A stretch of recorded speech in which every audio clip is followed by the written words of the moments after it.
Hi everyone, this is Deepa Patani with Allen Pharmacy and Wellness. We're at 945 West Stacy Road in Allen, Texas. And we're talking about a few different things today. We absolutely have to address the fact that everything is starting to open today in Texas. A lot of the places, not everything, the essential businesses and I know restaurants are open at 25% capacity, and I believe so are movie theaters and a few other businesses.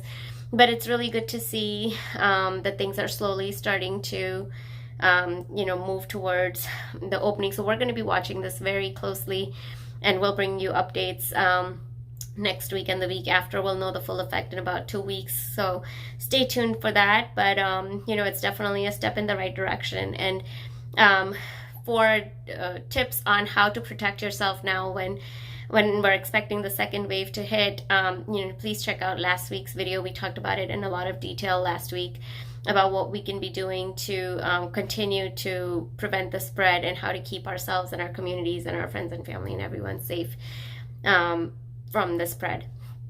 With that being said, we're gonna, I also wanted to talk about some other different things today, like testing centers. So we have a bunch of testing centers that have recently opened. I know Legacy ER, and I believe Pam Rehab may also be offering testing for COVID patients.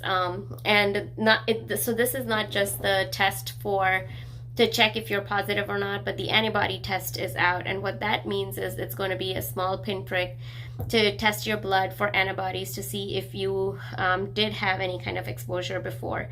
And if you do have antibodies to COVID-19, and that would be a great thing, because then, at least we'd be out of the woods, and then we still have to follow the social distancing and make sure we don't become a carrier for others. But at least it's a little bit of a peace of mind if we've already kind of been through it. But anyways, we looked into that this week, and the insurances are apparently paying for the test to be covered. So it's as easy as finding a location that is offering the antibody test and seeing if you can go get that done. But before you do, there's a few things that I would like to warn you and, at least bring that to your attention before you decide if you want to get tested. Number one, if you haven't been sick or if you haven't felt any different symptoms, I would not recommend that you go waste that test on checking for antibodies, because it's going to come back negative.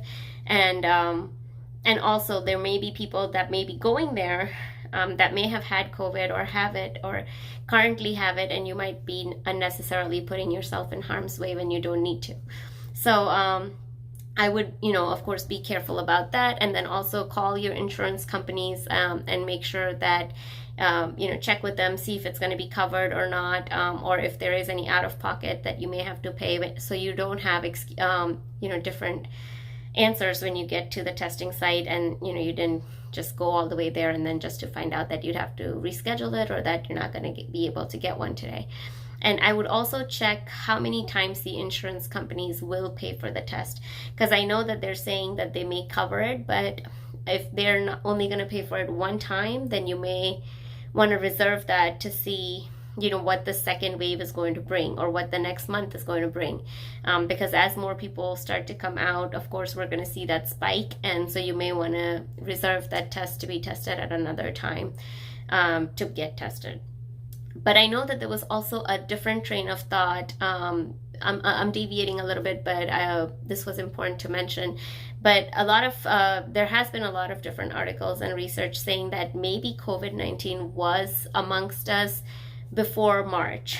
So there are a lot of people that were sick in, as early as November, December of last year, and we didn't seem to know back then what was going on with those patients. And we had even spoken to a few physicians in the area who didn't know what was kind of going on either, because all the viral tests that they were doing in the office were coming back negative, and we weren't checking for COVID back then.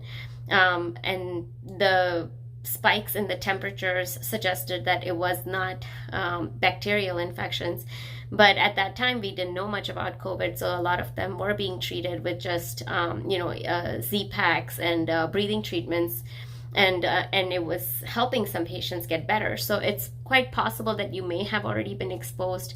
So that might really help to find out if you have antibodies or not against that. Another thing, that's all that I have today for COVID related stuff. But I did want to talk about a different recall that was going on this week, and that was the Enoki mushroom. Now I know that the Enoki mushroom has been like used for, like of course we use it for food and delicacies, and just to add to our different items that we're cooking. But it is also a good immunity booster, and I know that a few of my patients and patients do take mushrooms to boost their immunity, and one of the medicines in it could be the enoki mushroom in there. So, and there was a recall on that, so I wanted to just point that out, that if you do have any enoki mushroom from H&C Food, or I believe it's Guan Mushroom Company, or Sun Hong Foods. Those were the three that were specifically recalled, but I don't think I would take a chance at this point. If I just had that in my fridge, I would probably throw that away. But it has been linked to a listeria outbreak, and there has been about 36 cases reported so far, and there have been 4 deaths from it. So it wasn't like a minor one, so I wanted to make sure that I brought that to your attention, and that if you do have that or eat that, that you do take a look at the stock that you may have at home. But that's about it for me for today. I hope you guys are all taking this beautiful weekend ahead of us into effect, and just make use of it. Spend it with friends, family, go out for walks, bikes, whatever you want. But stay safe, follow those social distancing guidelines, wash your hands, wear the masks and the gloves, and just follow those guidelines. And if you need more information on that, don't forget to check out our last week's video on that. And that's about it for me. And if you have any questions, you can always call me at 972-372-9775. Thank you. Have a good weekend. Bye.